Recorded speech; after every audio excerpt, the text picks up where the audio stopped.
Kumkumabha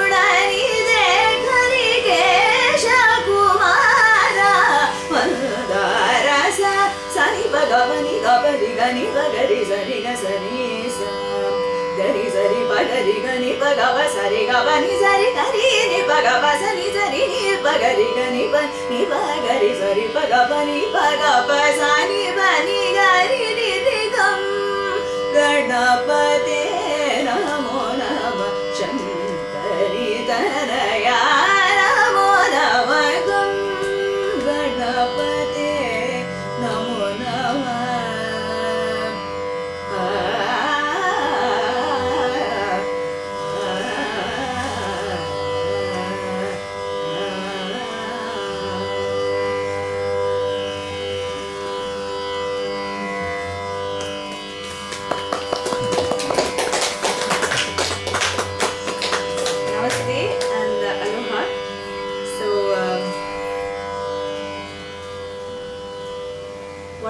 just now was a Ganesha Stuti, an invocation song in praise of Lord Ganesha, who is the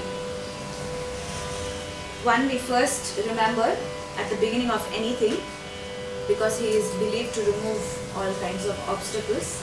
So hoping there are no obstacles in our way, I'll just get started. So today I just wanted to speak to you a little bit about my understanding of what form in Carnatic music is and what lies beyond that form. So for those who might not know, Carnatic music is the classical music form in South India, and we have our own kind of music, we have our own literature on music, we have our own practitioners and teachers. It's a different style. It has some similarities with the North Indian system, but it's very much distinct. So I'd like to speak a little bit about that, share a little bit with you. So I'd like this to be more of an interactive session, so anywhere anybody feels they'd like me to explain something more, or you have any questions, we can just stop at that point and address your questions. Yeah? Or if there's anything in particular that any one of you all would like me to speak about, I will definitely try to, if I do know something about it. Yeah. What language are you singing? So this particular song that I sang was in Sanskrit. Mm-hmm. In general, there's a good amount of our repertoire is in the Sanskrit language. Sanskrit is one, of course, I think all of you all know about Sanskrit. And there is also an equal amount of repertoire in a few other languages, mainly speaking Telugu. Telugu is one of the South Indian languages, and also Tamil, and a little bit in Kannada, very less, but Tamil and Telugu are the other two big contributors. Otherwise, the major corpus of our compositions are all in Sanskrit language. So is there anything in particular that you would like me to speak about? Then I can include that also in the talk. Who is this item by this? So this composition was by a composer called Harikeshanallur Muttaya Bhagavatar. Harikeshanallur Muttaya Bhagavatar was to start with, a Harikatha exponent. He used to give, Harikatha was the art of reciting stories from the epics, and moral stories were recited to an audience. Not recited actually, they were narrated to an audience with the accompaniment of songs and sometimes gestures as well, but mostly songs. So there was this person, Harikeshanallur Muttaya Bhagavatar, was basically a Harikatha exponent, and he also was the royal musician for the Mysore court for some time, and then was also patronized by the Travancore Santhanam for some time. That's the royal families. He was their Asthana Vidwan, so to say, or their court musician. He was a court musician for a while, so he also composed a lot of music. He set to music a lot of songs, so he's quite an important figure in the Carnatic music scene. So that was Harikeshanallur Muttaya Bhagavatar. So like, let's first visit the whole idea of what classical music involves. So, any kind of classical art, any kind of classical literature, or anything that has the adage classical generally has a structure to it, generally has a grammar, generally has a set of rules and a framework within which one operates, right? So just like that, Carnatic music too has a very defined form. You might ask when this form started evolving or when it developed. To answer that, the music that you heard just now, this music, I would say started evolving about 350 to 400 years ago. What you currently heard, it started evolving at that point. But prior to that also we have enough history, enough literature on music and songs for I think about 2000 plus years. So, but what they were sung like 2000 years back, one cannot vouch for at the moment because we don't have their sound forms. We only have them written down. So you can only do a little bit of guesswork on that. So that being said, another important thing about Indian music in general is that our music is purely melodic in nature, in the sense that we do not harmonize. You have only one sound flowing at a time. You do not superimpose other sounds over one sound form, which is the mainstay of the Western music system. They work on harmonies, we work on melody. So that is something one needs to understand. And as a result of this, if you see what has happened as a result of us being a melodic system, our music has moved generally in the direction of voice. There is a lot of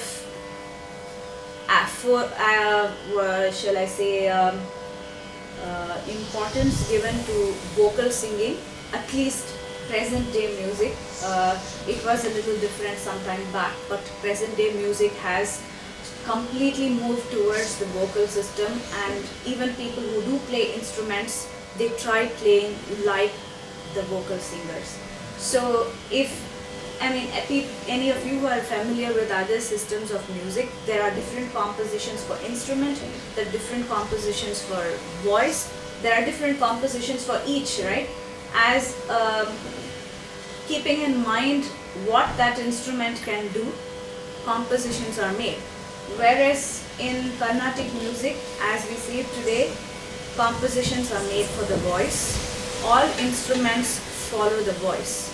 So even if you're having an instrumental concert with an instrument as the main artist, then instrumentalist performing as the main artist, even then he would be playing compositions which are technically predominantly being composed for a voice. So our music has generally developed in that direction. So some of the things I'd like to break this talk down into today. One, there are different aspects in the music. I'm going to talk to you a little bit about one, the melody, how the sounds move to the rhythm. 3, composition, what structure composition has, and 4, improvisation. So these are some of the things I'm thinking of talking to you about today. Any questions so far? Okay. So if you look at what melody is like in Carnatic music, the most important thing as far as our melody goes is something called a raga. A raga, very, very loosely, if one had to describe it, would be something like a mode. It is, you guys are familiar with what a mode is? there is a structured sound pattern which is called a mode. That's the closest I can think of as far as Western music goes. So a raga basically is a sound unit. It is a whole sound, a set and a collection of musical movements that come together and give you one particular feel.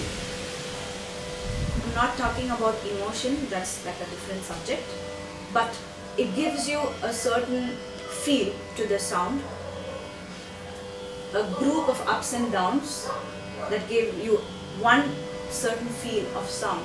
That is a raga. Now let me break this down to you. What does then the raga consist of? If you break that down, it consists of what we call as sancharas or phrases. Now, you heard this song right now, so let me try and pick out some phrases to you and show you what the raga was like. The song that you heard was in a raga called Hamsadhvani. Okay, and let's try and figure out what that means. Okay.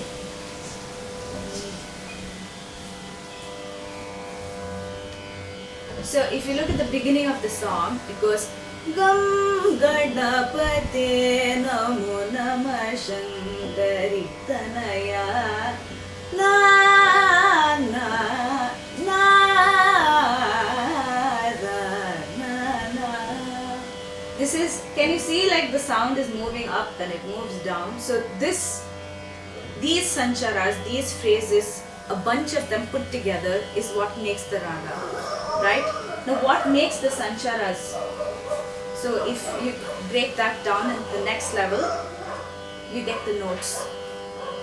A phrase is just a bunch of notes in a certain order, put in a certain order. So just like you have do, re, mi, fa, sol, la, ti, you have what we call sa, re, ga, ma, pa, dha, ni, 7 notes.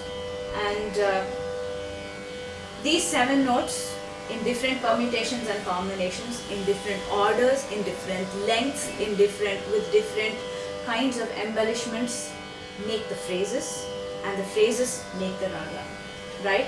Let's break it down one step further. So what are these swaras? What are they made of? Swaras are basically sound frequencies of a certain level. So like suppose I have a sa. Sa is our bass note. Sa. When I sing it at this frequency, I call it sa. If I want another note, pa. Pa. If I sing something at this frequency, I call it a pa. Ga. Re. So I define that a raga will have certain kinds of notes of a certain frequency in a certain order, moving in a certain manner. All of that put together becomes what is called a raga. This is just the math of it. Beyond all of this is what I'm going to come towards the end of my talk, saying that over and above frequency, over and above notes, over and above phrases, there is some elusive aesthetic that comes out of it, which is what brings the magic in the music, right?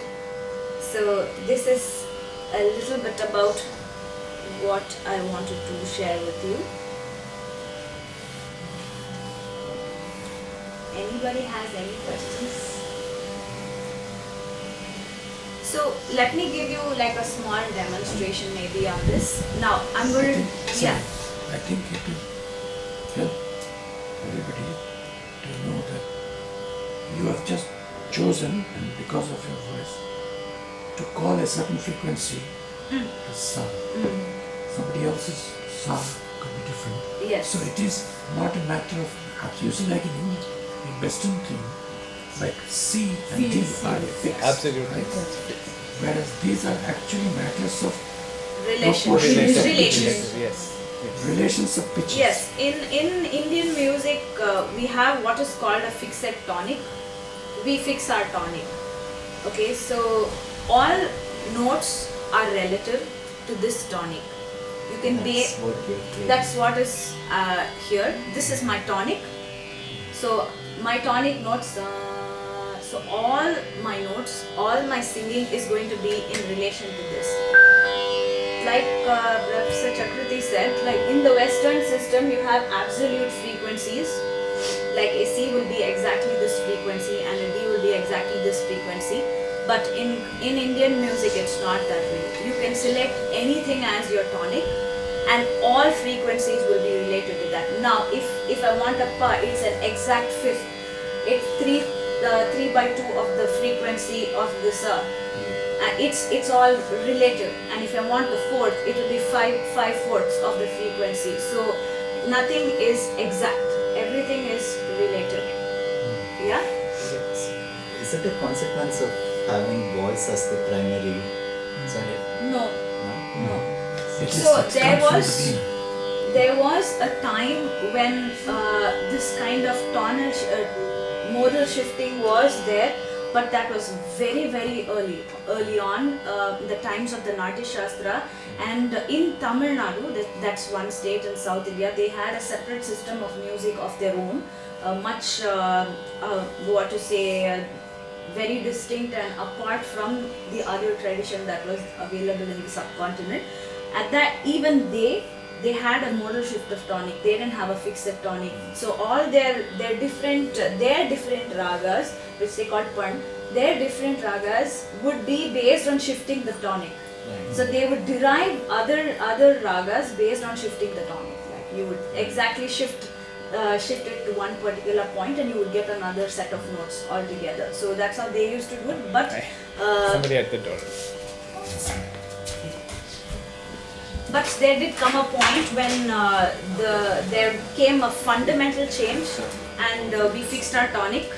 We didn't we no longer wanted to keep this tonic varying. So we made up all the rest of the grammar of the music changed after the tonic got fixed. So the way we created our ragas, the way we developed on the ragas became completely different from that point. But there was a time very long back that this wasn't the case. People were not singing with this. Okay. Because all my music training has been in Marathi and Hindustani classical, so I'm just trying to figure out if the word tonic basically correlates to what we call Kali Pa. Yes. So that's your tonic. Yeah. Basically we call it Shruti. What do you call it, Shruti too? Yeah, so it's called You Shruti or measure yours as the Kali Char or the Kali Panch. Yeah, that's how you do it. Yeah. So that's what we're calling. Yes, that's what I'm calling tonic. Safed bhi ho sakta. But after Lata Mangeshkar, everything is Kali. Lata The two Mangeshkar songs is too high. So I wanted to like bring out a more basic thing. Let's take a raga for example, okay? Now Bahudari, like as you want Bahudari, okay, Bahudari. So here's Prasad has his favorite things.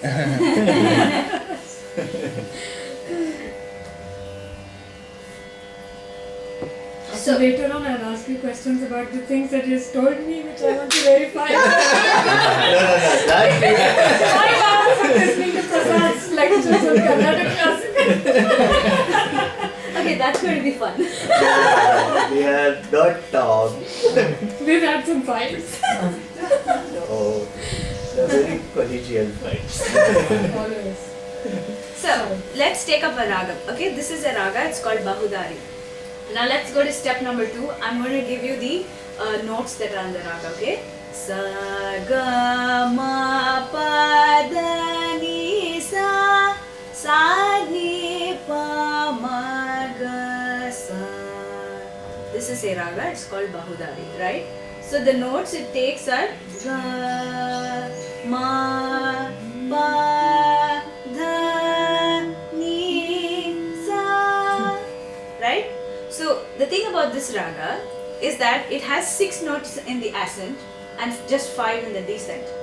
Sa ga ma pa da ni sa ni pa ma ga. So you drop one of the notes when you come down, right? That's what gives this particular raga its distinctiveness. Okay, now let's go on to phrases. Da da ri na na na na this is technically what defines this raga is this, but these phrases. Tadari na na na. Why don't you sing it in notes? It might be easier for them to understand. It's No, okay. it's fine. No, It's fine. I want them to understand the sound form, not the Okay. note form. Notes I gave All them, right. right? So now I'll show you a song in this raga. You see if you can get the same feel out of it, right? Brova bharama raghurama, brova bharama raghurama, brova bharama raghurama, bhuvana mildani vainannurani, brova bharama tararana. So you can see now that like the whole edifice of the ragam, right, is built upon these things, and this is what is intrinsically the uniqueness of our music. Indian music in general, there are different ragas in the two different systems, and based on the ragas you'll get a different feel. Yeah? Does that explain what I said? Hopefully. Okay, any questions? No. Yeah. I noticed when you said me that there was a little bit more wavering Yeah. in voice Yeah. than Very good. So, yeah. Now, there are different kinds of embellishments of notes. Like, if you know Western music, you make embellishments like the vibrato. There are different things you do to a note, not just catch the flat frequency point, right? So we also have some embellishments of notes the same way. We call it gamaka. That gamakas are when you move the notes away from their positions, up and down, here and there, in order to give it a particular effect. Okay, for example, the ni that you heard, da, that's a flat note, right? I'm not doing anything. Ni, I move the ni. In another raga, let's say, pamaga, I'm not saying ga. That would be like at the exact pitch point where it's to be sung. Pamaga, risa, ni, sa, ga, ma. So the more such movements you have, the more complicated it gets to sing. But that's also what makes the music what it is. Yeah. Is that what like Komal and So Komal and Shuddha, Tivra, all those are relating to frequencies of the notes. Pitch So positions. the pitch place, the swara sthana, okay, the place where the swara is to be sung, those are Komal and Shuddha. So what generally happens is, I don't know if this will get too technical, but we have 7 notes, yeah. Of the 7 notes, 2 of them are never changeable, okay. So both the first and the fifth note are always constant.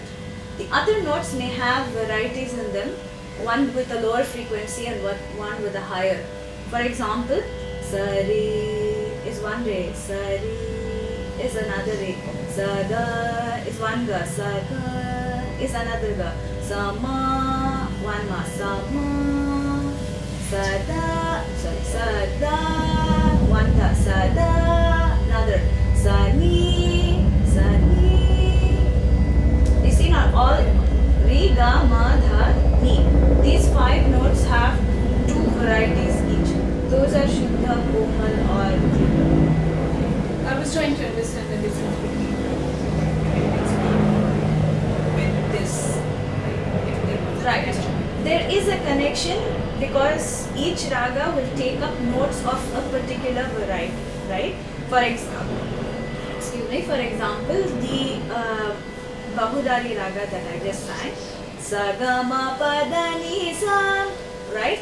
If I sing Sagama Padani Sa, it becomes a completely different raga because the variety of the note becomes different.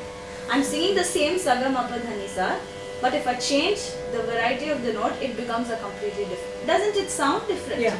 It becomes a completely different raga, right? that was my, you almost answered my question, is whether in Carnatic, the gamaka, in a particular rag, the gamaka would be either fixed or preferred on a particular note rather than, but I think we did answer that. Sorry, no. So No, I don't think I answered your question, but anyway. Okay, so the question is in a raga, the undulations, the gamaka of which note you choose to do that with, is it fixed for the raga or Yes. you can choose? It's pretty much It's fixed, okay. Yeah, So, for example, I'll explain it to you with Bahudari. Saga, you can never shake this ga in Okay, Bahudari. It's always sung flat. yeah. With the notes that you are shaking, you have occasions where they come flat and there are Right. occasions where they come with embellishments. Right. At times the same note will oscillate in different ways. Right. Let me give you an example for that. There's a raga called Shankara Bharana, okay, one of the important ragas for us. So there is the swara ma, right? In one phrase it will be na na ma. This is one. Pa ma. This is one. Ma. This is one. So at different occasions in different sancharas, okay, at times it will behave in different ways. Right. This happens in raga, but in general, notes that are flat stay flat. They don't change. So in Bahudari, the knee is fixed? No. Or, no? Knee shakes, it's not fixed. No, I mean fixed to shake. Yeah. That is only knee that will shake. Yeah. So, And we should Saga, do- Ma, Pa, Dha, Ni, Sa, you're right, only the knee shakes, others are all flat. And in Shankarabharanam, the ma would. In Shankarabanam, Re shakes, Ma shakes, Da shakes, Ni shakes. Okay. Okay, the Thodi. Todi, you want like me to explain the notes? Yeah. So there's a raga called Todi, okay? Na na na na.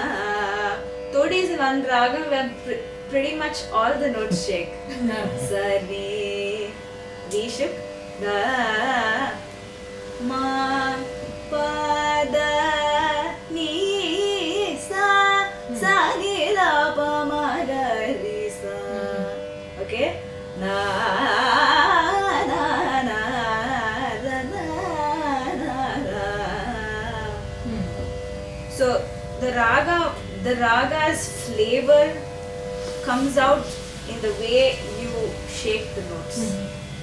That's where form comes into play, because you need to know how much, to what extent, how many times, in what speed. So they're like, just in the matter of how a note moves, there is so much to understand. So once you get a hang of that, getting out the feel of a ragam becomes doable. Right. And is the shaking, the gamaka is the place where innovation happens, going from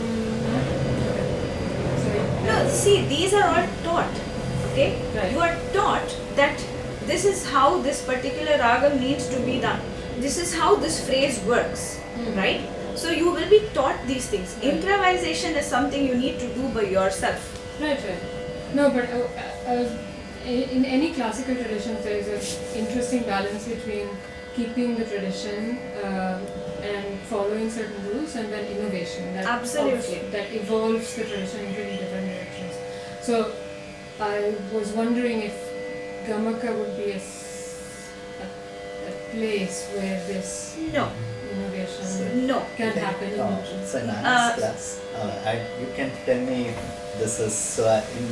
So I was explaining to one of my colleagues' students, like it's like language, right? Like in order to innovate, in order to write, if you're a literature, this one, you're not innovating in grammar. You're innovating with what you can do with words, and you're not changing the grammar, right? Yeah. So grammar is not really. So Even the idioms right. are So fixed actually. right. You cannot. So, but even though they may be fixed, I mean, you can still write fantastic books and everything, right? And so it would, so No, So- where what he says is 99% the case. What happens with artists, especially I know more musicians, so I can speak about the field of music.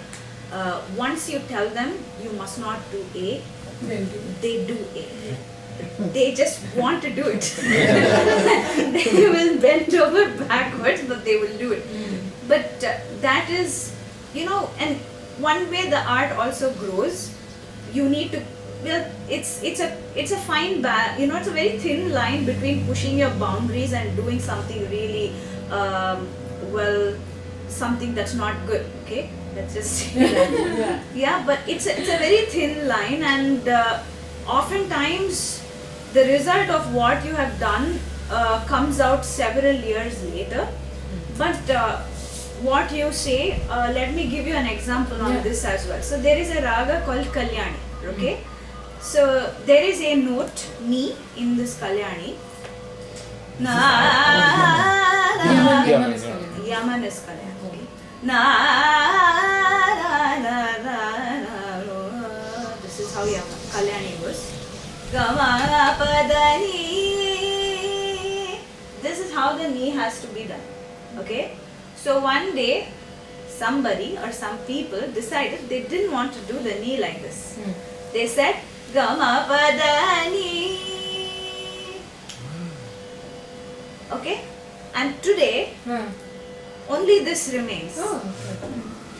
There is hardly anybody who sings a Kalyani without this.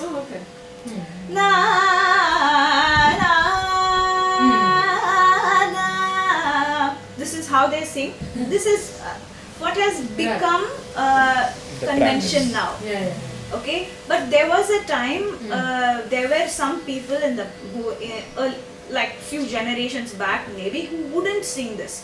So what one person decided was innovation became like mainstay. Okay, after a point in time. So this happens very often in the case of music. I'm sure it does with other fields as well. But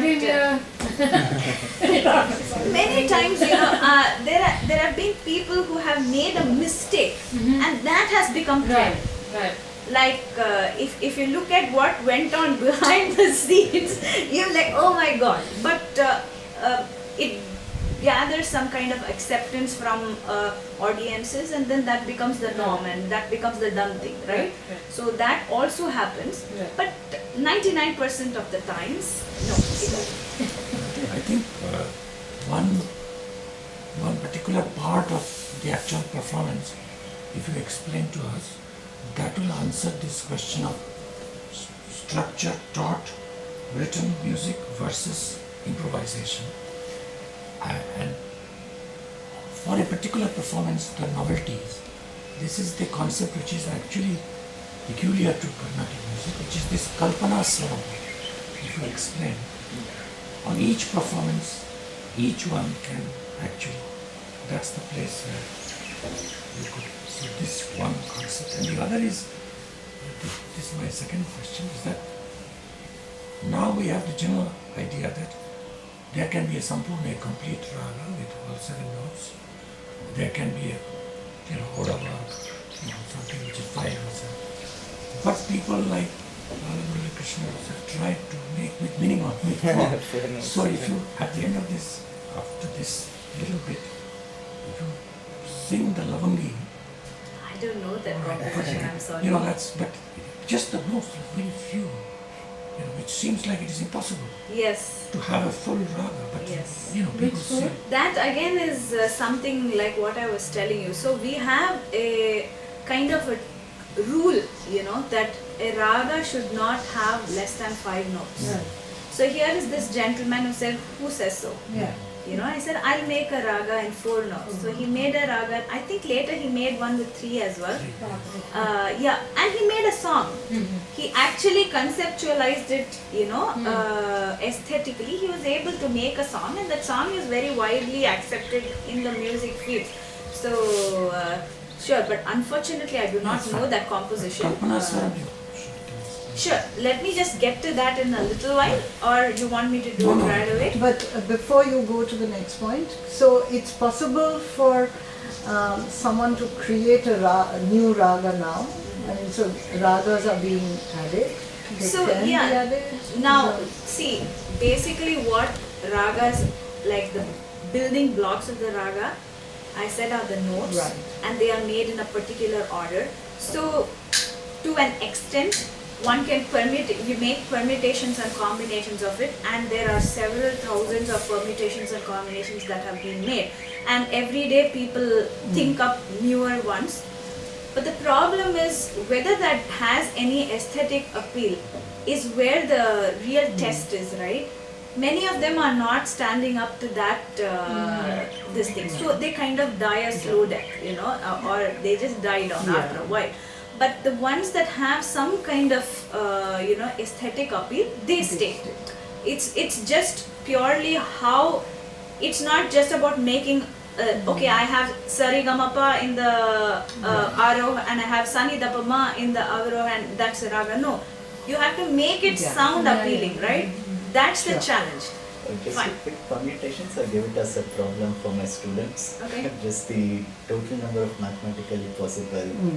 So in Carnatic, Re has 3 positions, Ga has 3 positions, Ma has 2, and so on, right? Let me just make a small correction there. There are only 2 positions. There are no, hold on. There are 3 names, but 2 positions only. Right. So it's like the 4 positions you pick 2, and the lower is Re and upper is Ga. Yes. Right. So with this constraints, I ask my students to compute the number of ragas. So it comes up to 28,000 odd mathematically possible ones. So which is if you like math, it's actually a very tricky but interesting thing to calculate.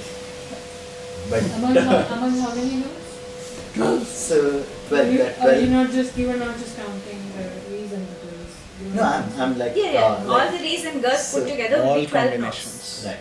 So Sa and Pa are 2, okay, and 2 varieties of Re, Ga, Ma, Dha, Ni, that's 10, total 12. There are 12 notes in all. So, Right. So Sa and Pa are fixed. After Sa, the next 4. The next 4 you can pick any 2. So you can pick after Sa you pick for Re and Ga, right? You pick any 2 of the next 4. The lower one is the Re, upper one is the Ga. So there are 6 combinations. Then there are 2 Mas, 2 combinations. Then did you maybe try using Re, Ga and Ma, having 6 of them and then taking any 2 and calling No. So that's what makes it tricky. That's what makes it tricky. If you do not do that, and then the ragas can have up to 5 going, at least 5 going up, 5 going down.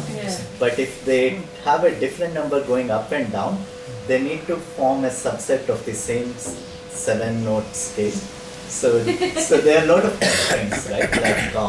But it's a very but while making permutations and combinations, one mustn't have these constraints. but then Because the you're not problem is essentially going to see them. no, but then it's an easier problem. So for my students, I want to give them a problem which is difficult to count. So we give them all these constraints. So and I think this. That took about 6 weeks of a semester, so he was No, covered. it comes up to about 28,000. Is that what you're going to do in Anna's class? No, this one is more, like she said, it's not a musical thing because most of them probably have no aesthetics. See, these I are all think we should intellectual exercises. Music. Yeah. Actual singing. These are all intellectual exercises, but what you can actually sing, what will actually be appealing is something completely different. Yeah. Along with this, there have been people who have tried doing all one kind of notes in the ascent and another kind in the descent. They've tried working on permutations like that as well. But again, how it will sound is. There are many ragas that way, right? There are, but you can't have all of them in the ascent and all of them in descent. They'll work in a different way. Right? So let me talk to you a little bit about rhythm, just give you some basics about that. So Carnatic music works on cyclical rhythm. Okay, we have we make rhythms of particular counts, and then we cyclically use them. They're repeated over and over again, the same thing. So the most again, like they're broken down into different parts, and Carnatic musicians actually have to like show their rhythm, but say for example North Indians, they don't have to. Their accompanists, the percussion artists, they will keep the rhythm for them. But in the case of Carnatic music, they don't keep rhythm for us. They improvise their own thing, they do their own thing. They also improvise, so we need to keep rhythm. And we have like counting of fingers, we have beats, we have waves, we have this and that, and there are few, what shall I say, we call it angas and kriyas, actions that we show to manifest our rhythm. Okay, so very, very, very simply put, let's say the 8-beat cycle is the most common thing. A very natural rhythm for any kind of music is the 8-beat cycle. So this is how we manifest it. 1, 2, 3, 4, 5, 6, 7, 8. So there's a beat and then 3 finger counts, that's 4. And then a beat wave, beat wave. Okay, this is called Adi Tala. Adi, okay? Original. Quintessential, let's say. Okay, this is called, so every tala has certain actions and a certain way it is divided, right? Let me show you another example. There is one tala called Khanda Chapu, which is a 5-beat tala. Okay, it goes 1, 2, 1, 2, 3, 1, 2, 1, 2, 3, 1, 2, 1, 2, 3. So the 5 essentially is not 5 ones. The 5 is a 2 and a 3, right? So the tala is structured as a 2 and a 3. So any composition, anything that you sing in this will be structured as a 2 and a 3. There are other 5-beat talas, like for example, there is a tala called Trishra Rupaka. Okay, it goes 1. Oh, that's also 2 and a 3. Let me not give you that example. Hold on. Okay, there's one tala that goes 1, 2, 3, 4, 5. 1, 2, 3. So these are 5 singles, right? So the way something would be structured in this tala would be different from the way something would be structured in the other one. Let me sing a composition in each of these, okay? Try and see whether you're able to feel the difference in the rhythm, right?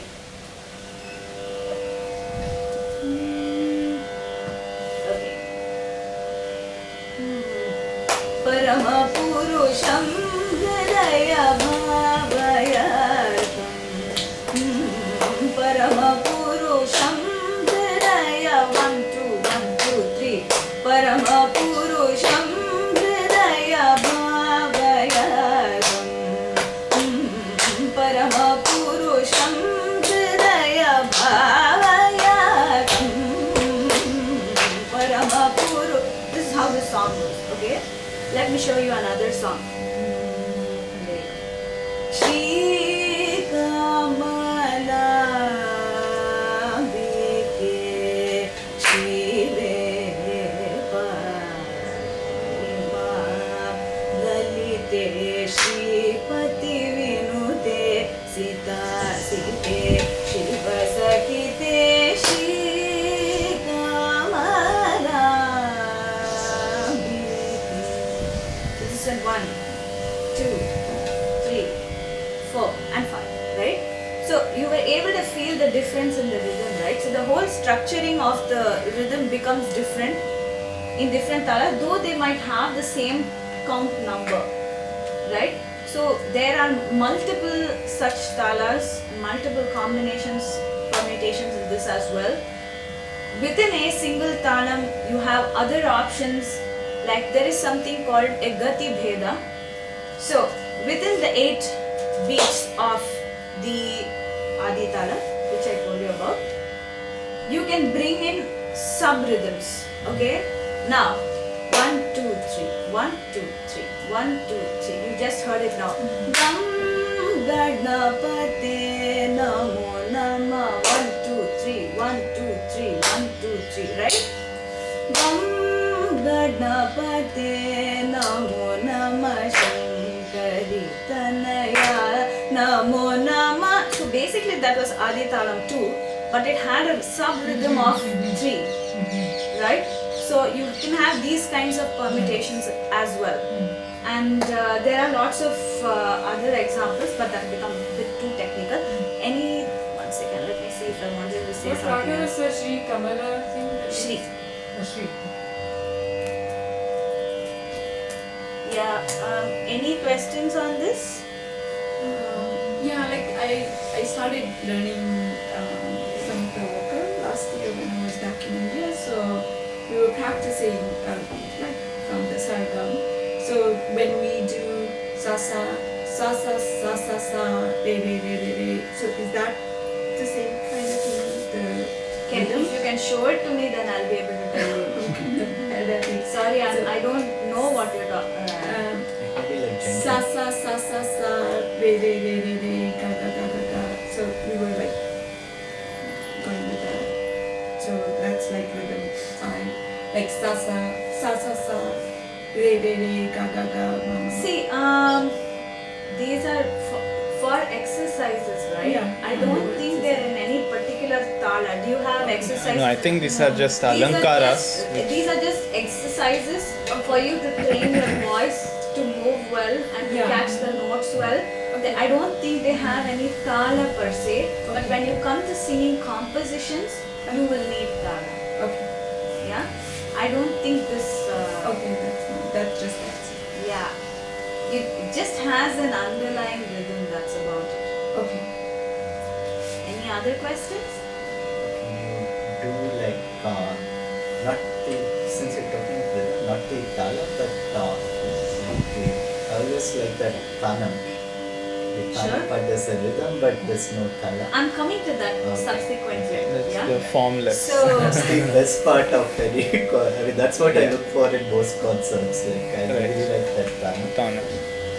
So okay, then a little bit about composition. So South Indian music is very composition oriented, and we have like a variety of them. Most common being the kriti. I just sang Gam Ganapati, that's a kriti.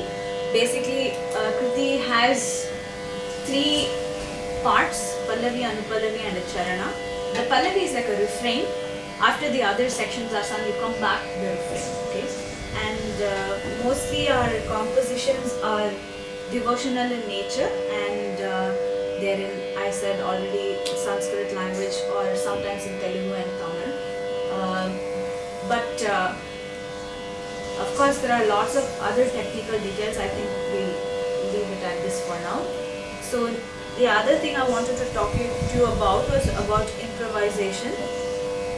So compositions are the focal point around which a concert performance is designed as far as Carnatic music goes, right? It's not the same in North India, but as far as Carnatic music goes, we design our concerts around the composition. Now, when you sing a composition, there are different kinds of improvisations that we do.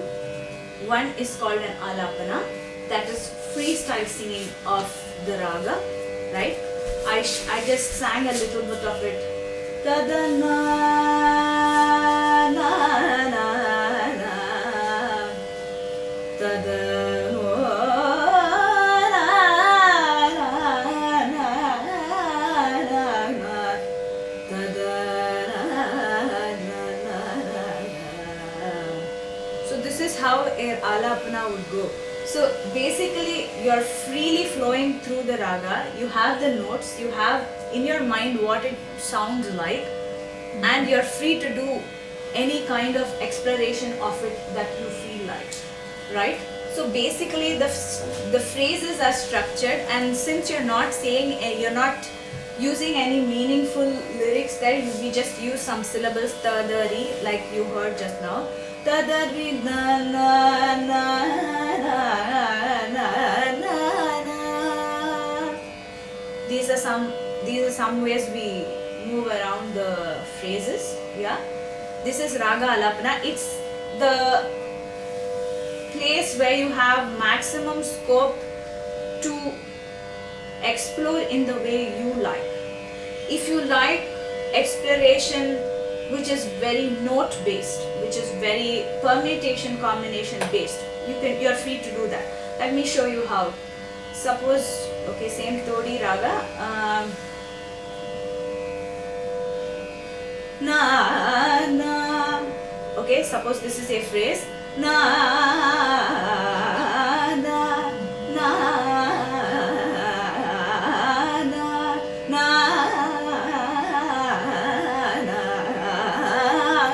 So basically I'm weaving a pattern around that bass phrase na na, okay, and I'm weaving a pattern around that anything I feel like, right? I was just singing some patterns and some alankaras. I think you call it alankaras. So you can sing anything like that. So you can intellectualize on it, pick out any kind of phrase that you like, any way you would like to form a phrase. Suppose you want to go 1, 3, 2, 4, 3, 5. Na sagari magapa madapa nidapa. So I just skipped one note each time and I did something. Or you can go na na 1, 2, 3, 2, 3, 4, 3, 4, 5, 4, 5, 6. Okay. So these are some things that you can do if you like to explore on a more intellectual thing. This is something you can try.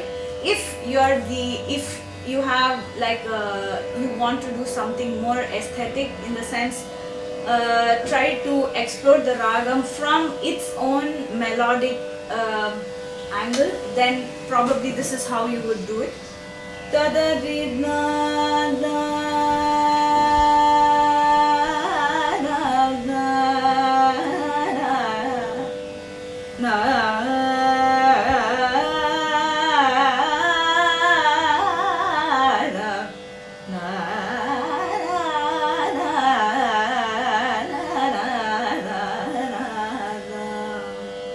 So now I just was moving up and down freely. I wasn't thinking what I'm doing, where and what combination I'm doing or anything of that sort.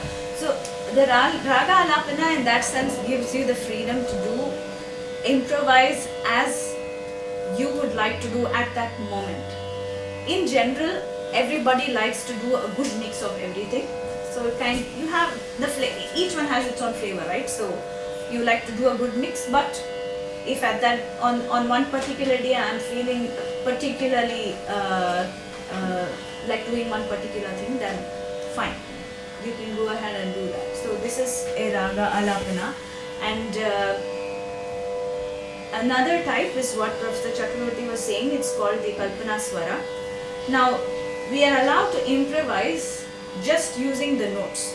Now the Alapana was a more aesthetic roundup with a mix of speeds. You could do something slow, you could do something fast, you could mix everything together and do all of those things. But Kalpana Swara, you move with the notes. Let me show you for example. Saramaina Divyanamu Dapamagari Sari Gama Saramaina Padani Dapamagani Damagadamagari Sari Gama Saramaina. So I take one refrain from a song, right? And to that line I append as many swaras that I like, that I want to, and then I have to come back to the point of that refrain line. Okay, the challenge is working around the rhythm. You need to keep the rhythm, you need to finish that cycle, come and land back at exactly the point at which the refrain starts. Okay, now in this particular case, Saramai, this tala is called Rupaka Tal. It goes 1, 2, 3, 1, 2, okay. So the refrain starts slightly after the first beat, right? Saramaina Divyanamu da pa ma ga ri sa sa re ga ma sa ra ma ye da pa da ni da pa ma pa da ni sa ri ni sa da ni pa da ma pa ga re ga ma sa ra ma ye da. So whatever you do, you can roam all over the country, but you need to come back to the starting point. So the challenge in singing Kalpana Swara is that, right? You need to do all that you want to do, but at the same time you need to come back and land at the refrain point. So there are different ways of doing this. There are some songs in which you do a more slow elaboration. If the song is a slow one, generally we do a slower version first and then we move on to what we call the Madhyama Kala or the second degree of speed, right? Now, what I showed you now was in the second speed because the song itself is a fairly fast one. Yeah, so I can show you something in the same raga for a different song maybe, okay? For the Western ear, I have seen over the years the particular raga that works the best and sounds familiar is Mohanam. Because the notes is the usual, their pentatonic scale and all that. So the Mohanam, which is Bhupali, and in any song if you choose, which comes back to the Kalpana Swara Mohanam.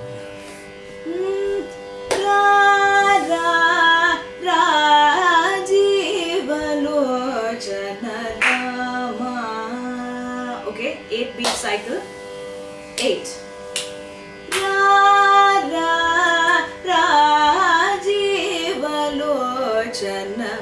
Padaga padari sada paga padara sada ri sada gari sada padari sada paga padara babadaga parigada babagari sadida sadiga pada dagari rajivalochana. Yeah. So this is generally how you do a Kalpana Swara. So once you're done, we generally do a more elaborate Swara Kalpana at the end, where let me show you, that will probably explain it better. Da pa pa pa pa pa ga pa da pa ga ri ga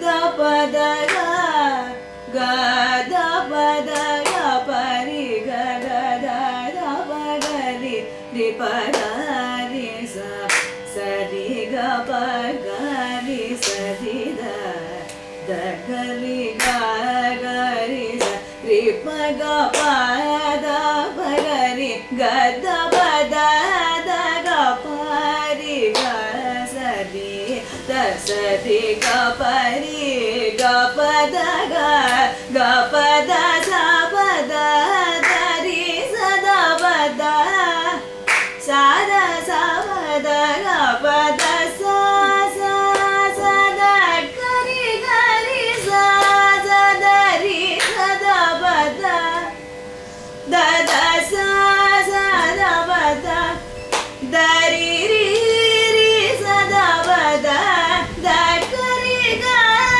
ri pa ga ri sa ri ga pa ga ri sa da ga ri sa da pa ga ri ga pa da ga ri sa da pa ri sa da pa ga sa ri ga pa da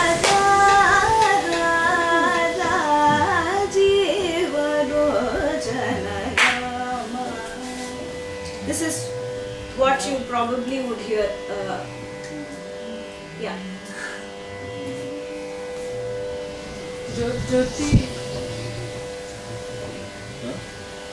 Jyoti Kalash Jalke. It is a song that I sang a long time ago. That's in this song. Do you know that song? Yeah, that's the, what's it? Meena Kumari's movie, no?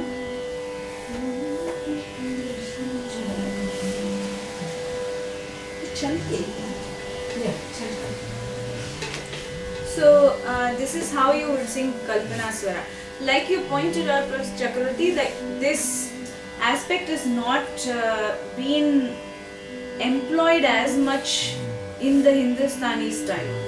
Very few gharanas, I think the Kirana Gharana is one which picked up the Kalpana Swara, which I hear also from a South Indian musician. They got inspired to do, but otherwise the North Indians do not involve themselves so much in Swara, in singing They would notes. separately do Tanam. They would separately do Tanam. Tan they will do. They will do Sargam. But with the bowl of the bani of the music, interweaving the Tanam they do. That's the beauty of this. So we do this Tan kind of singing more in the Alapana. Yeah. So, like for example, Tadari na na na na na na na na na na.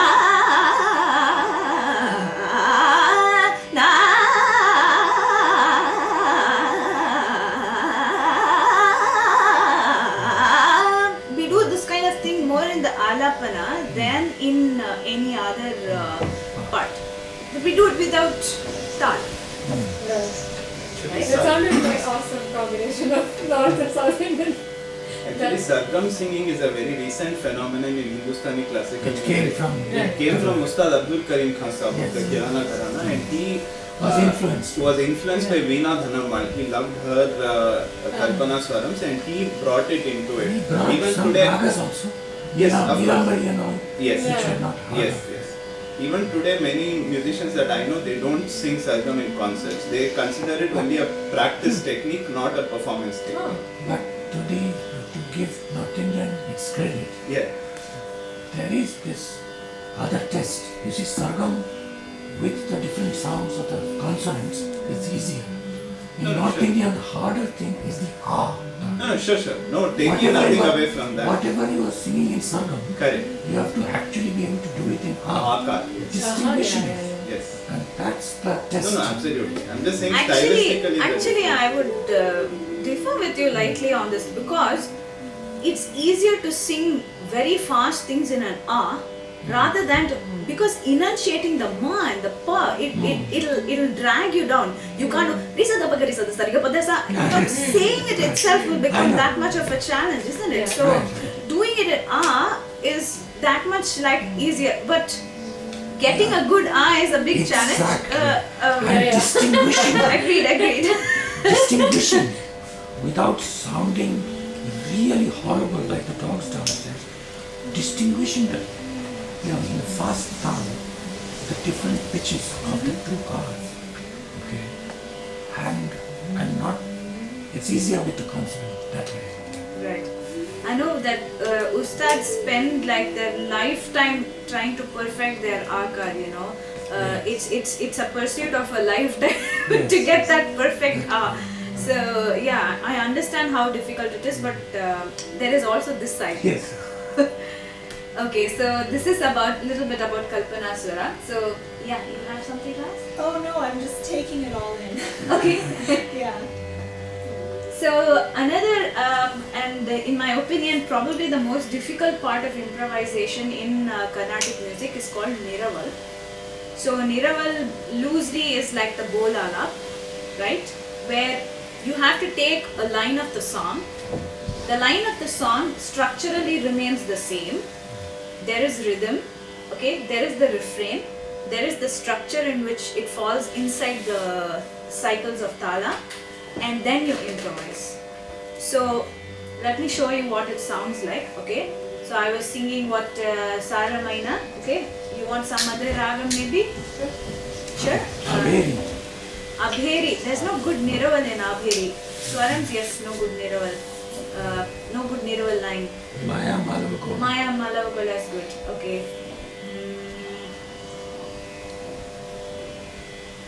Which one? Okay.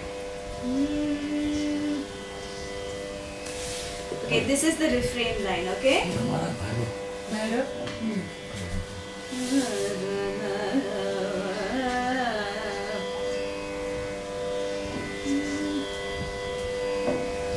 Sarasiruha Punaga Champaka Padala Kuravaka Sarasiruha. This is the refrain line. It has 4 cycles of the Rupa Katala, if you notice, 1, 2, 3, okay? It has 4 cycles of that. I need to now keep the structure of it intact. I need to keep the raga intact. I need to keep the rhythm intact. And I need to come and land on the refrain. Plus, I need to do some improvisation, okay? That's all it takes. So, I'll give you the refrain again, okay? Sarasi ruha punaga Champaka padala kuravaka sarasi ruha. So, when I elaborate, now, sarasi ruha punaga Champaka padala kuravaka. I cannot change the way the lyrics fall inside the tala, right? Sarasi ruha punaga Champaka padala kuravaka sarasi ruha punaga Champaka padala kuravaka sarasi ruha punaga. Okay? No? Champaka padala Champaka padala kuravaka sarasi ruha.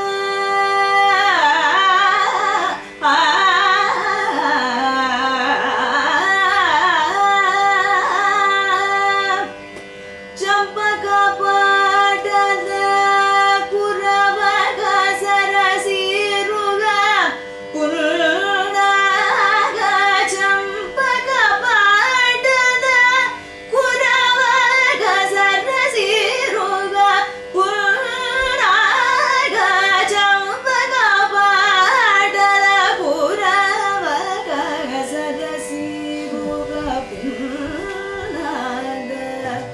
So I was elaborating on the line, right? I was doing my own thing, but I had to stay within that structural format. Okay, this is Niruval. So there is one more layer of the Niruval. It's done in the next level of speed as well. Champaka padala uravaka sarasi ruha punaga champaka padala kuravaka sarasi punaga champaka padala kuravaka sarasi ruha punaga champaka padala kuravaka sarasi ruha. One more. Champaka padala kuravaka sarasi ruha punaga champaka padala kuravaka sarasi ruha punaga champaka padala kuravaka sarasi ruha punaga. So this is Niruval. If you ask me, it's the most challenging part of improvisation because of all the restrictions that are there, all the rules that you have to adhere to. At the same time, you need to be creative about it too, right? So that's the challenge, I guess. So What's the literal meaning of Manoa? So Niraval comes from a Telugu word called Niravu. Niravu means to fill. So basically what you're doing is you're taking the line and you're filling it with music. Yeah. So that's the conceptual thing, I guess. Right. So other one aspect of improvisation which Narayana Prasad also wanted was, it's called Tanam. So every kind of improvisation that we do is ideally should bring out a different aspect of the raga. See, ultimately, all our music is about the raga. Everything is about it. The song is about the raga, your improvisations are about the raga. So, when you're presenting different kinds, right, it should bring a different aspect of the sound for you. For example, the raga alapane and the kalpana swara, they sounded very different, right? I was singing the same raga for you, the way in which it's presented makes it completely, it gives you a different perspective of the raga, right? Same with the Neraval. Please correct me if I'm wrong. If I'm wrong. Can I ask a clarification Sure. question? Okay, so I'm not, okay, from what I'm understanding, the Alapana and the Neraval both share the same feature in that when you're singing a word like me, that can be on any note within the raga. Is that correct? That's correct.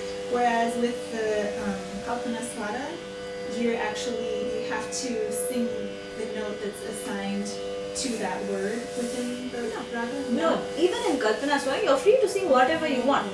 I said you need to come back and land on the refrain. Same thing for Neraval too. Whatever you sing, you need to come back and land on the refrain, right? Okay. So then, what's the difference between the Kalpana Swara and the Neraval? The difference is that you don't have to work with words. Okay, yes. In Kalpana Swara, you are just saying the Yeah. notes out, right? You have to just spell out the notes, sing out the notes, and you have to come and land on the refrain. But you can sing out the notes in the note that's not the correct note for what you're singing? No, that you can never do. Oh, really?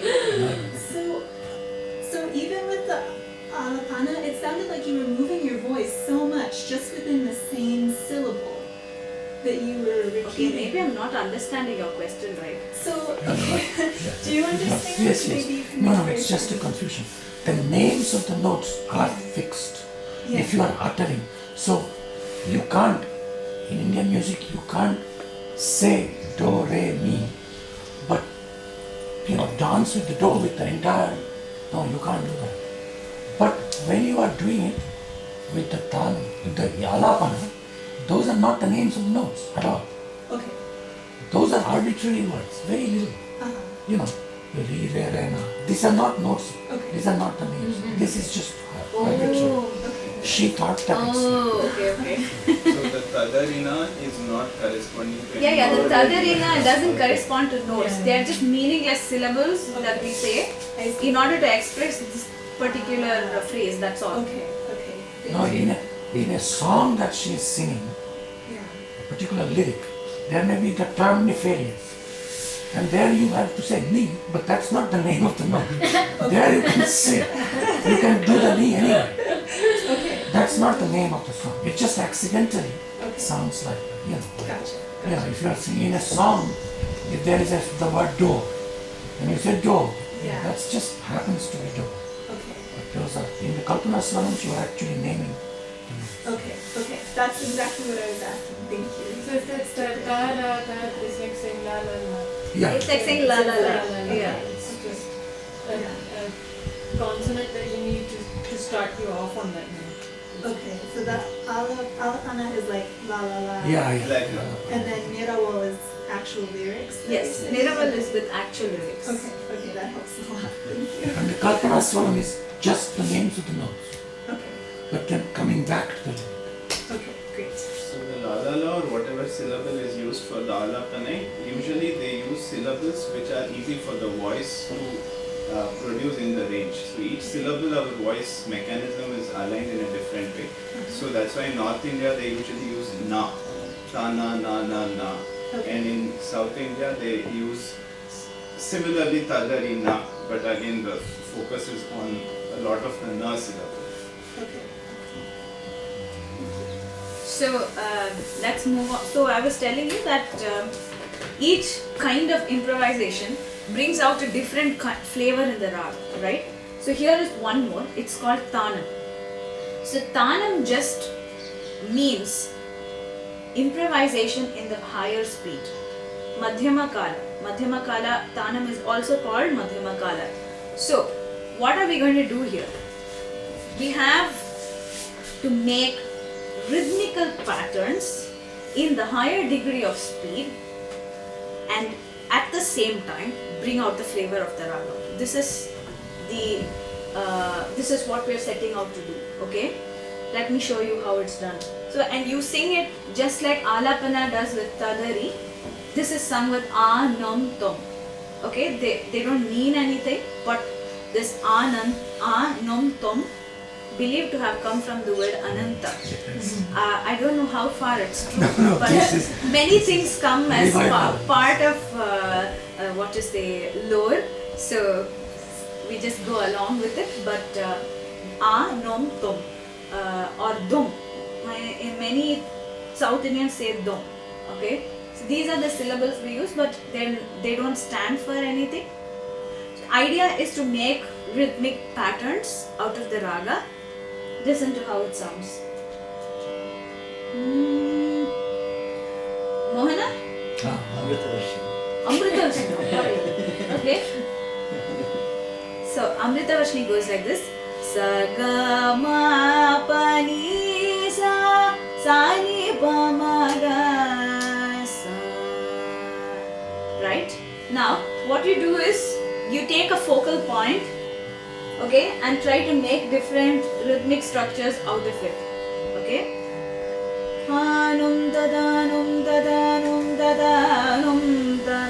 Okay, I'm just opening.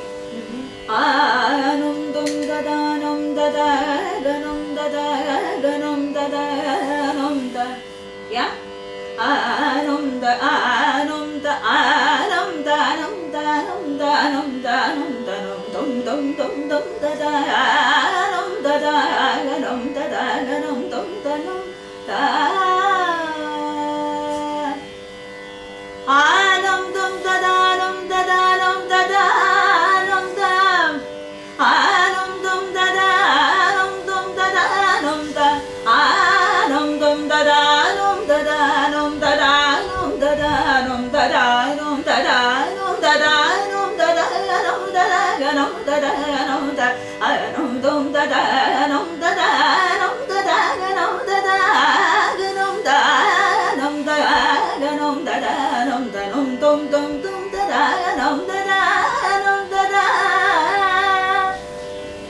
This is generally how you sing a tanam.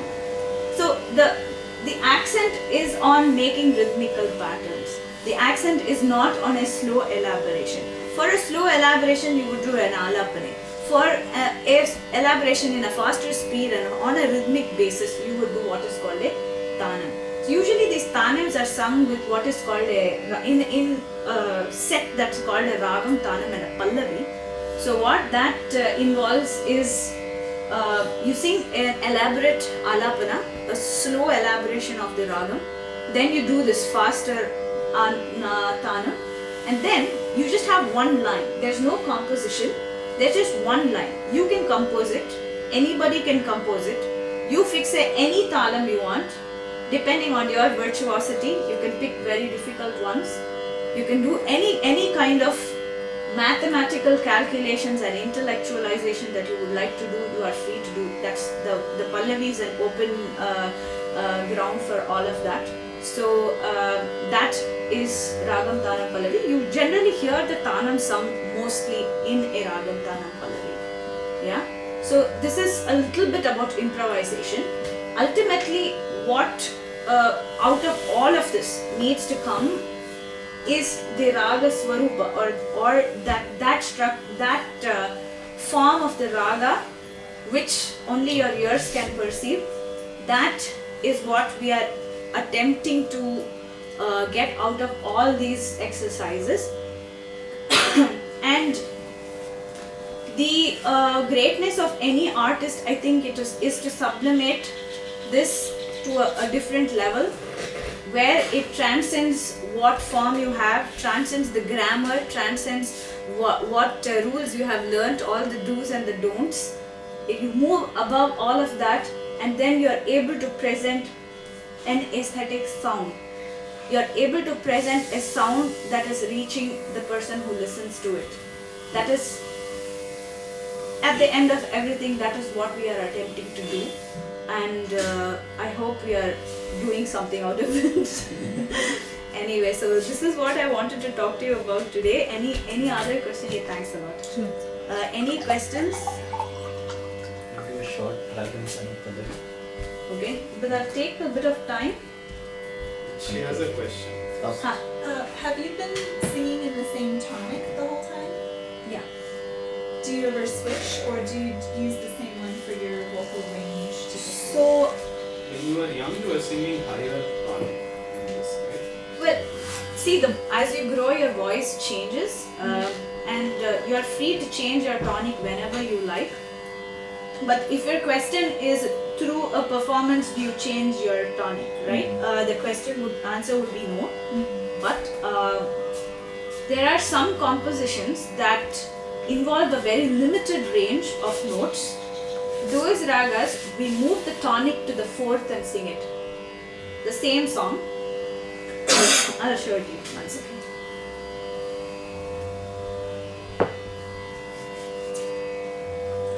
So this is my tonic, right?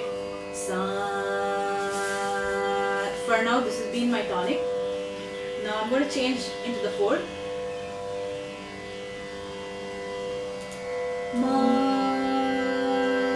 That is the fourth to sa, ma. Okay. Now I'm going to set this as my tonic and sing an entire song. Right? For example,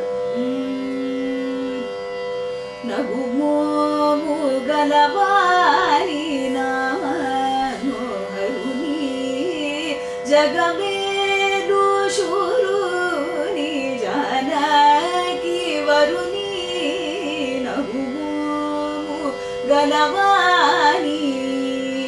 I moved the entire tonic up. If I had sung it in the normal pitch, this is how it would have been.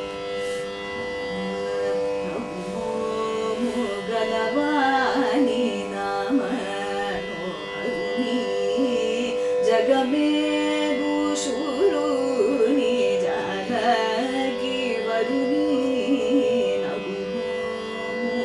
This is how originally I suppose it was composed, but because the range of the song is very limited, they moved the tonic higher to the fourth and the whole composition. So there are a few ragas which are traditionally sung only on the fourth. They're not sung in the original tonic at all. So whatever tonic you have, you make it in the fourth and then sing it. So there are a set of ragas like that. They're called Madhyama Shruti raga.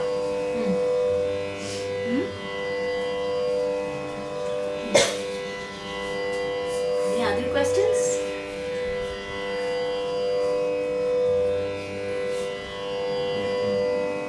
Okay, Ragam Tanam Pallavi. Yes. Sing it with some Bhagavad so we can see the change. Oh, yeah. Can you do it on Todi? Hey, let her bring her own rag. No, she can do No, but a I lot. need Of course, but no, see, but the Pallavi I need to set it to the two ragas, Yeah, and okay. it takes some bit of time and thinking. So, okay, let me show you something. Now, I'm going to sing a Ragam Tanam Pallavi. Okay, so like I said, the first part is going to be a Alapana, and then there's going to be some Tana. Okay, I'll get through with these two, then I'll explain to you a little bit about the Pallavi too. Okay, so I'm going to sing in Mohana. Okay.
This is the Alapana and the Tana.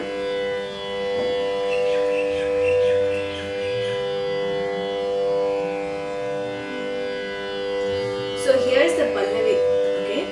So Tanam for the Pallavi, it's a 7-beat Tanam, right? And each beat has 5 sub-beats in it. So base Tanam would be 1, 2, 3, 1, 2, 3, 4, okay? But then each of the 7 beats has 5 sub-beats, okay? 1, 2, 3, 4, 5, 1, 2, 3, 4, 5, 1, 2, 3, 4, 5, 1, 2, 3, 4, 5, 1, 2, 3, 4, 5, 1, 2, 3, 4, 5, 1, 2, 3, 4, 5. So essentially there are 35 beats, right? So this Pallavi has to be in one line, okay? So it has to be exactly of the count of 35 beats. And at the middle, in the middle of the Tala, at one point, there has to be a pause. That's how the Pallavis are basically structured. So here is the Pallavi.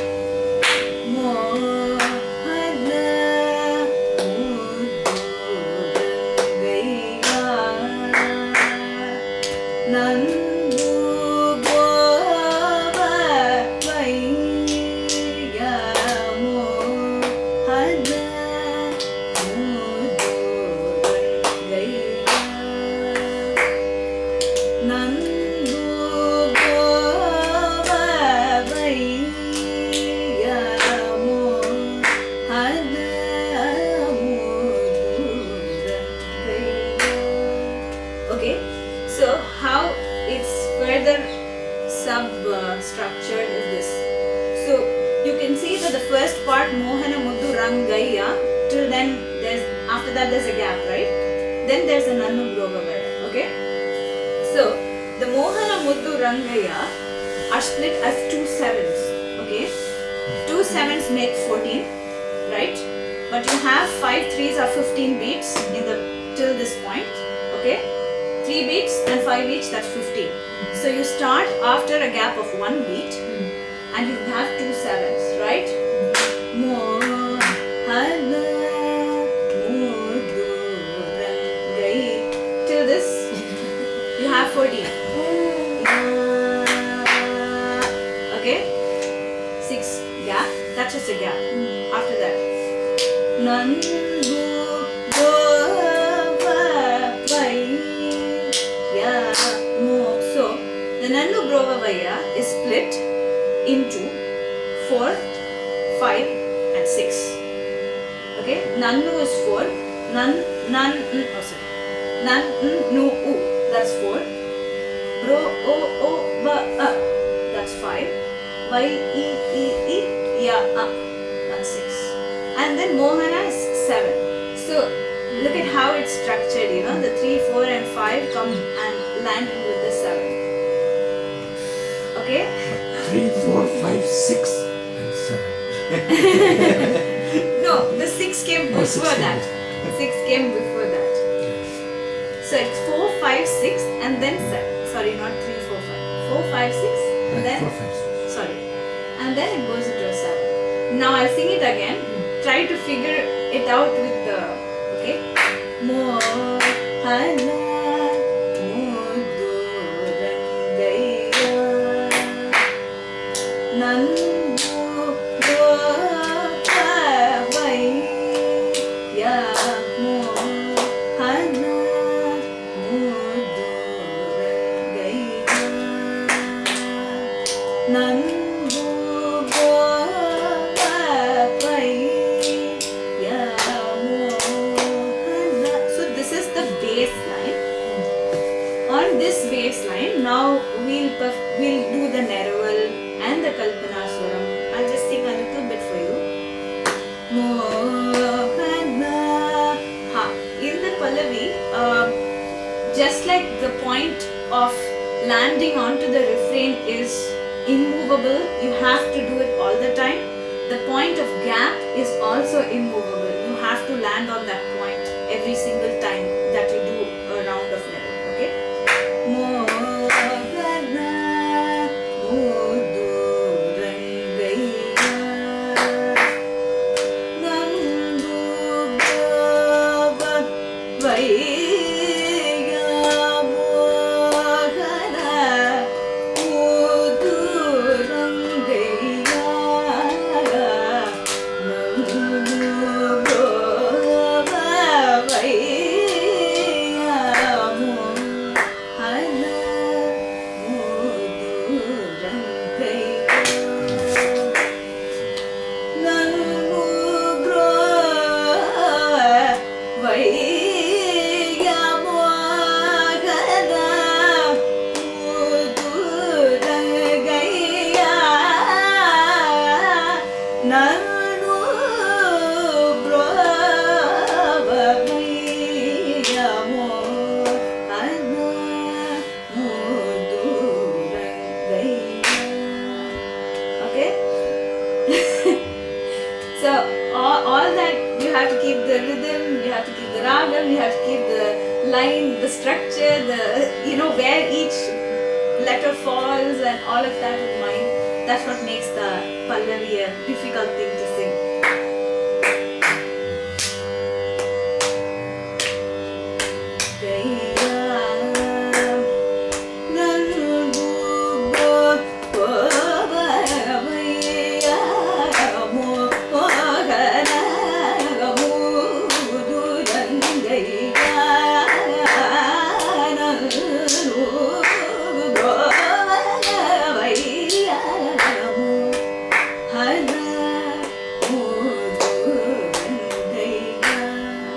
So this is the faster speed of Neraval.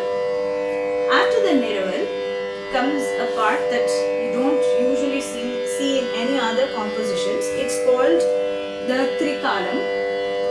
So in olden times, the Drupadiyas used to do this as well. So we also do this still in the Pallavi. So what you do is, there's this line of the Pallavi, right? You sing it in the next lower speed and also in the higher speed. Okay, listen to how it sounds. Mohan, I'm singing the normal.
So this is called the Trikalam. So you do this you do only in a Ragam Talam Pallavi. You sing it like in different speeds. But every time you sing, it has to come and land at the same point, right? So it's a bit challenging because talas are complicated. Things won't fall on beat. It will be somewhere off. You have to figure all of that out and get it under your control. But You always go from normal lower to higher, Yeah. or normal higher, normal lower. so the normal speed is what you will be singing in. Right. After that, you do the slower speed, Sure. the middle speed, and then higher speed. Always. That you don't change.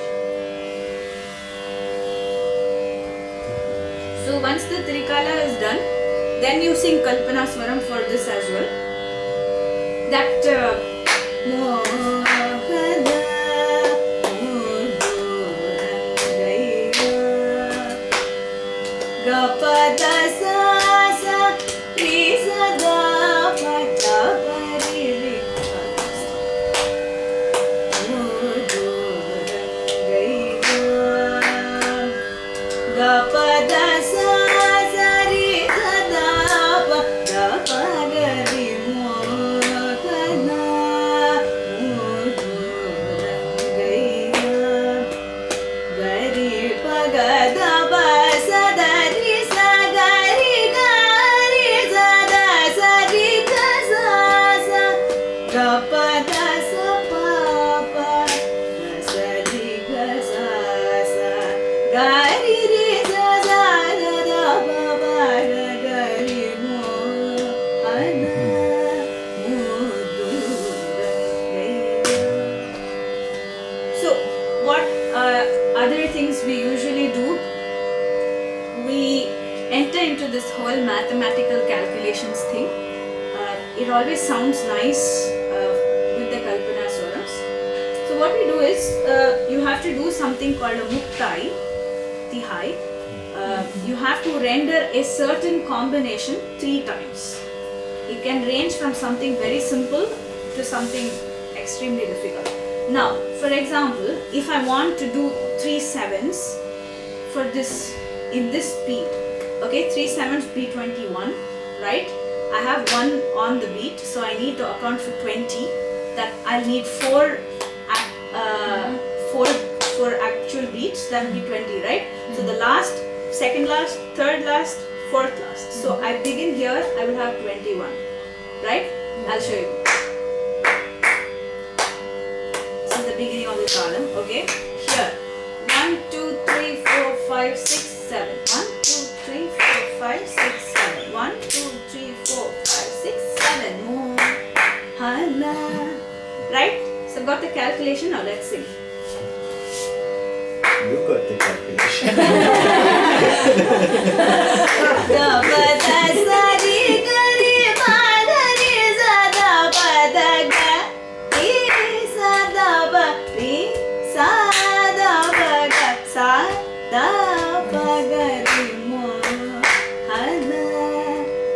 So it makes good sense because Mohana is also a 7. So you do a nice 3 7s and flow into the other 7 too, right? So this is like very simple things. There are far more complicated versions of this. So these are some things that we do. Then yeah. Are you counting numbers in your mind? So when you do these kinds of calculations, you do need to count. Yes. You do need to keep track of count. Yes. So you can actually sing lyrics and count numbers. You have to train yourself to do that. So this becomes your muscle memory. Yeah, I can imagine that would help. Yeah. But then this can be repetitive too, so it can be easy to fall into the pattern and forget that you have to. No, but well, it's all a matter of practice, right? She can Well, it takes a lot of practice to do this. I mean, it sounds very simple, but no.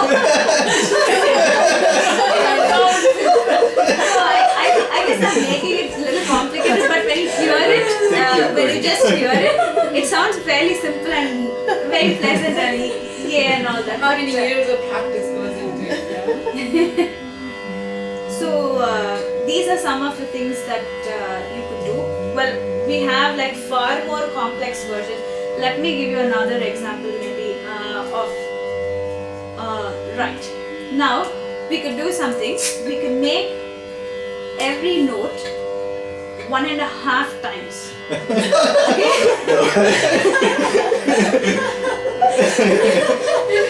You have the 8-beat dances that we do in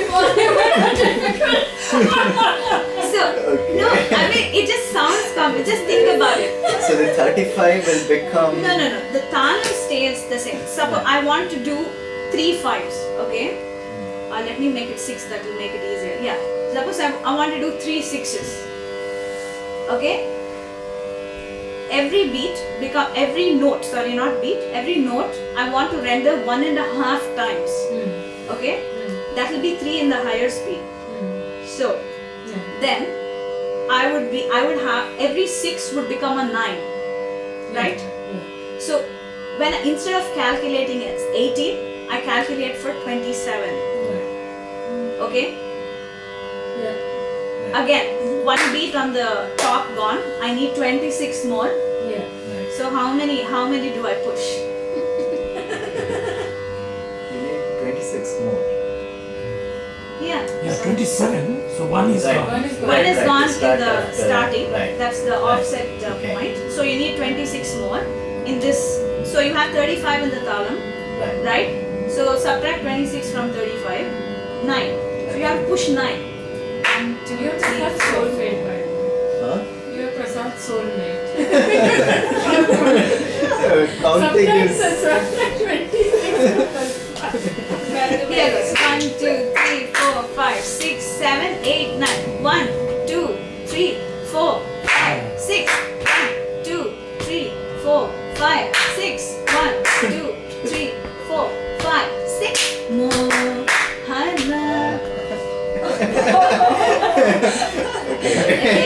Now you have to sing it. Yes. There's no point to just intellectualize. Sing it. Okay.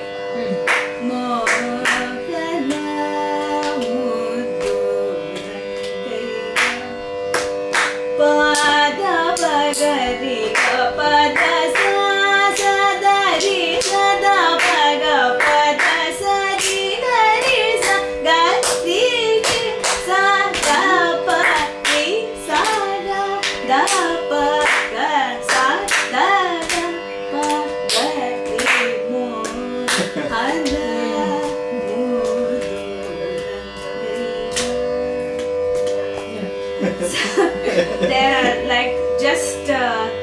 n number of things that you can do, and Pallavi is your playground to intellectualize. Like you can do any amount of mathematical calculations, but the success of failure of what you do it lies on how much the listener is able to relate to it. You know, if you overdo it, sometimes it becomes a little rasavihina. You know, like Dry.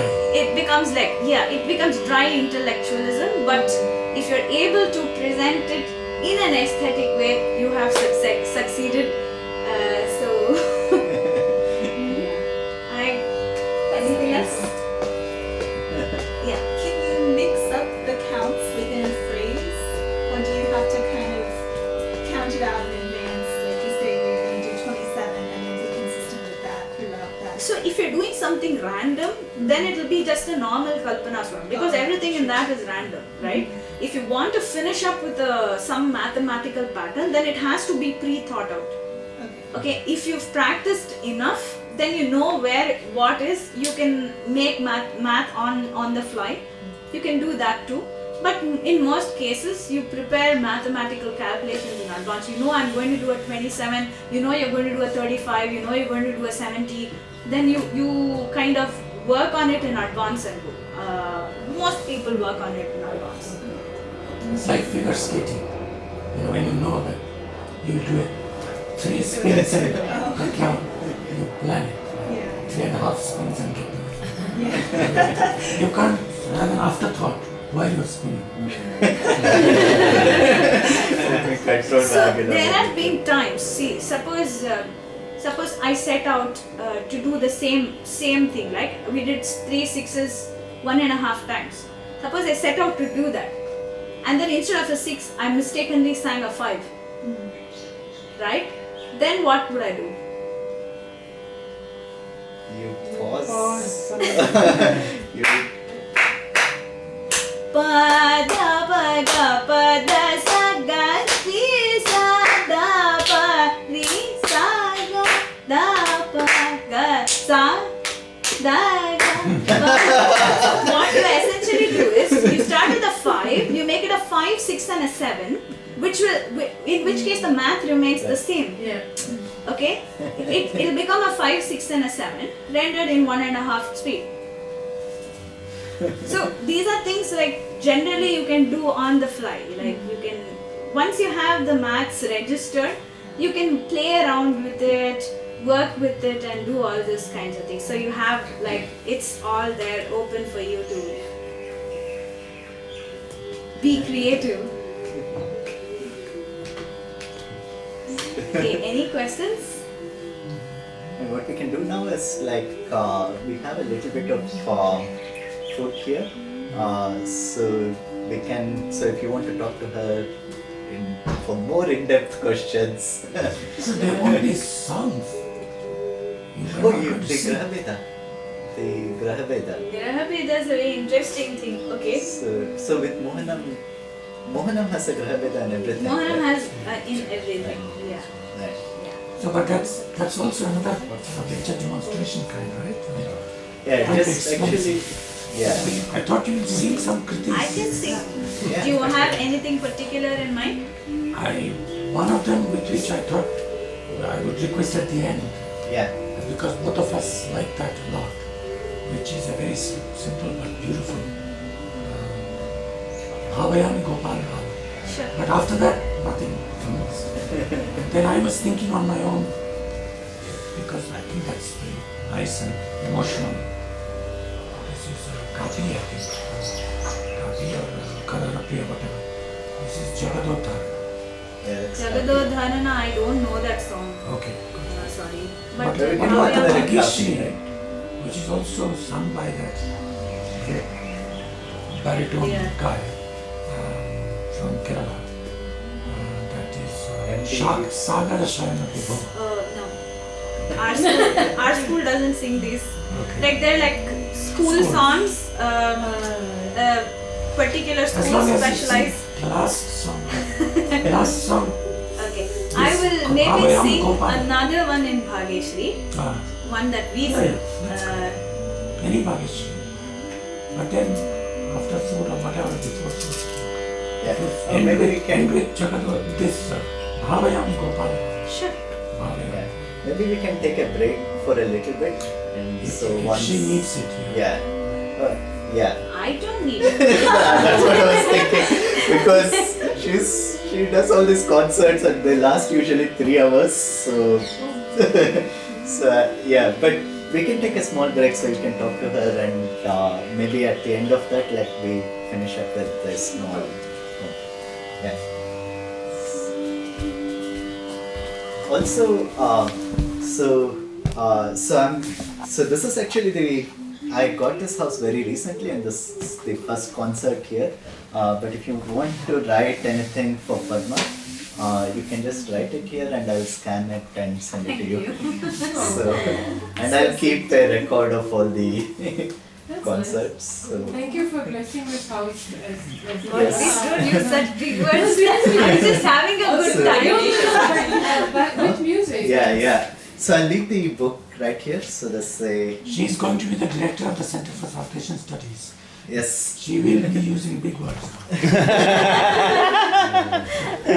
And she have to. I'm already dreading being director. Since I get demands from one side and sarcasm from the other side. Every big word you use, you have to keep. Yeah. I'll- Like I'll-